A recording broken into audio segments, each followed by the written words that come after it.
Salut à tous et bienvenue en Ariège. On se retrouve pour une nouvelle vidéo de tous ces petits riens qui font des grands tout. Vous le savez, on touche bientôt au but sur la construction de cette maison paille. Donc je vous souhaite un bon visionnage. Et puis on y va, c'est parti. Là nous nous trouvons sur la terrasse, hein. Vous connaissez maintenant un petit peu l'architecture de la maison.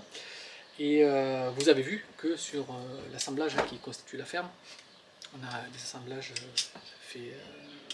On a une ferme constituée de moise, hein. C'est une ferme en très rez-de-chaussée, donc sur bûcher. Des assemblages plutôt modernes, et il convient, une fois que la charpente a été posée et qu'il y a essuyé 1 ou 2 étés, de revoir un petit peu le boulonnage, hein, pour savoir un petit peu où on en est, en termes de séchage, et en termes de travail. Voilà. Donc il est bon de les revoir un petit peu tous, de donner quelques petits coups de pince pour resserrer tout ça. Il n'y a pas grand risque bien évidemment, mais c'est quand même bien de revoir tout ça pour avoir une bonne tenue, une bonne compression de l'armoise, pour avoir une bonne triangulation.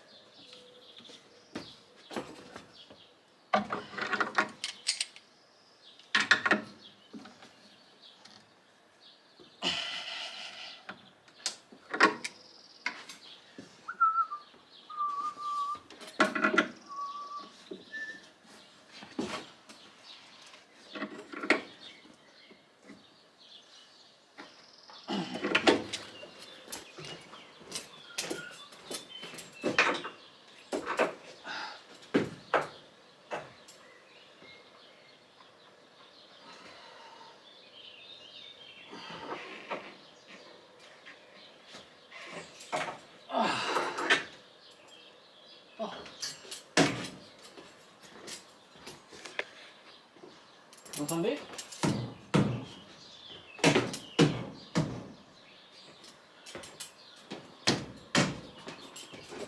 Ça c'est un bruit qui me plaît, vous voyez.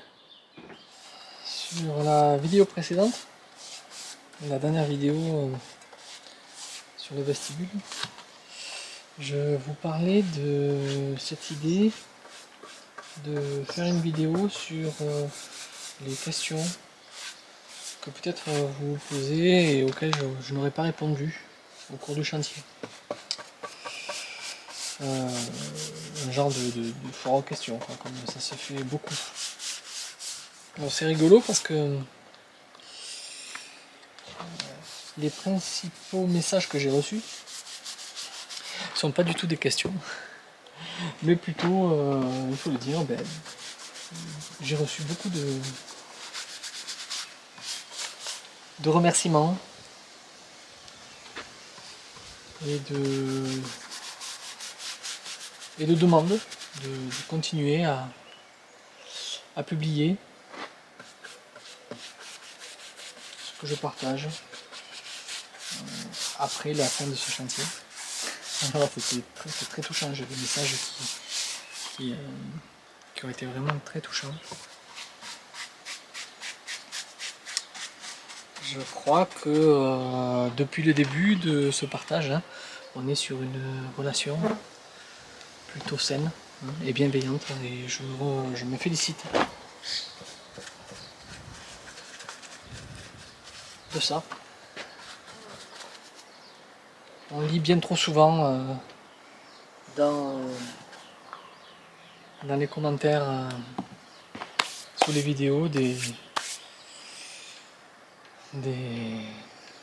paroles désobligeantes, ou quelquefois un manque de respect ou une méconnaissance d'un sujet qui... Il y a beaucoup de propos acerbes, hein. C'est dans l'air du temps, il faut arriver à se modérer, hein, à ne pas oublier que nous vivons ensemble, nous partageons un avenir commun.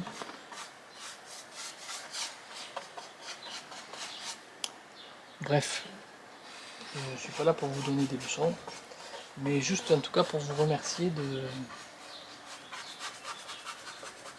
tous ces messages que vous m'avez envoyés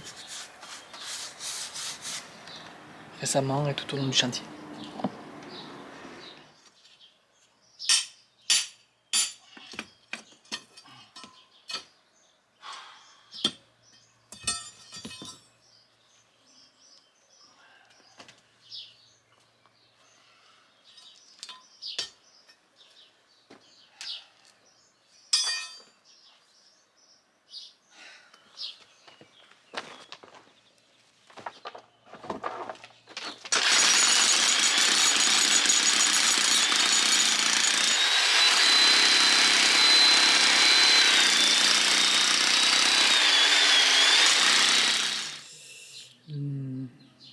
raccordement au tout à l'égout, la pose du tabouret et le départ vers le tout à l'égout qui se situe au milieu de la route à peu près, à moins 1 mètre. Bon, on est censé sortir de chez soi avec un 100 et on est censé assurer le raccordement entre la sortie de chez soi et le tabouret. Ça, c'est à la charge du particulier qui demande le raccordement et eux, ils s'occupent du raccordement, donc de la pose du tabouret et du raccordement du tabouret au réseau d'évacuation. Voilà.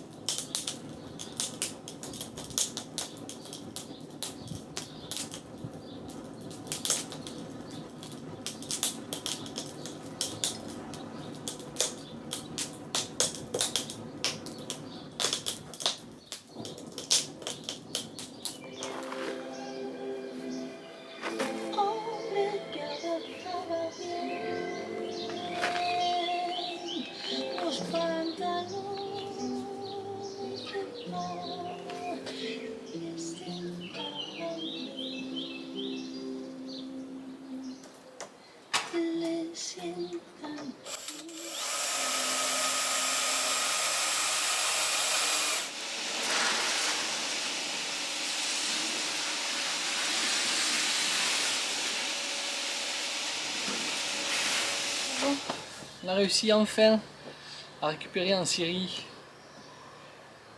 une partie des plateaux qu'on a commandés. Donc en l'occurrence des plateaux en mélèze.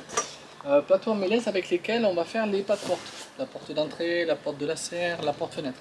Donc j'ai mes côtes, je vais reporter tout ça, on va poser ça. Ensuite je vais une fois qu'elles seront posées, que je verrai que tout biche, je vais les huiler, pareil, huile dure. Alors vu la teinte du bois, il y a des choses sympas, j'hésite encore. J'ai de l'huile dure incolore et j'ai de l'huile dure un petit peu plus sombre, comme celle que j'ai mis sur le parquet. Donc je vais voir. Peut-être que je vais prendre une chute et je vais faire des tests et voir un petit peu comment ça dénote sur le parquet.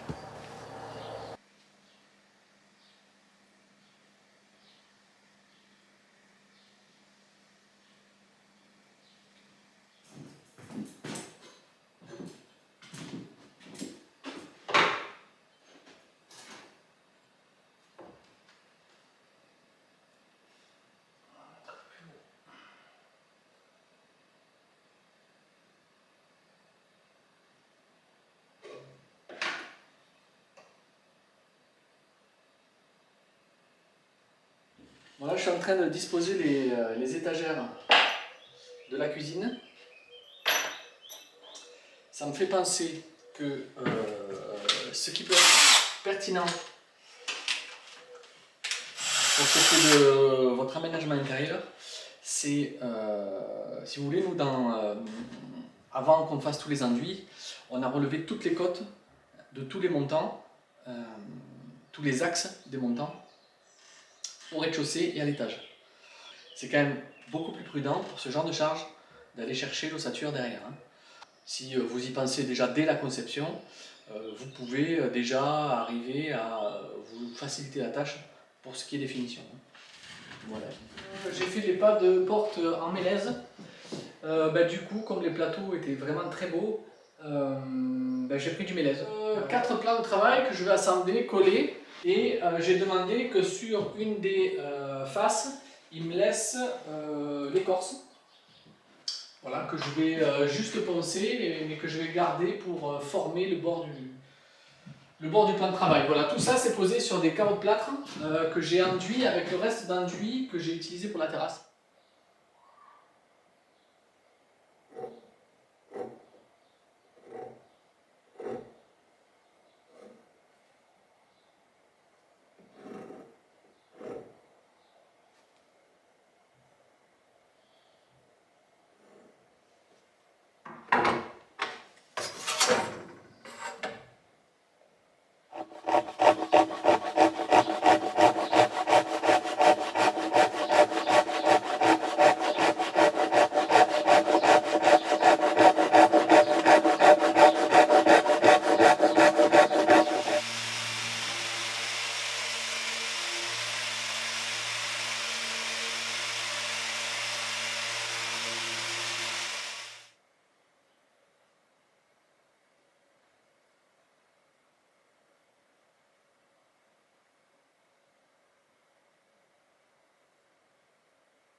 Généralement pour percher, quand il n'y a pas d'autre solution, je tends un cordeau et j'essaye de relever les angles.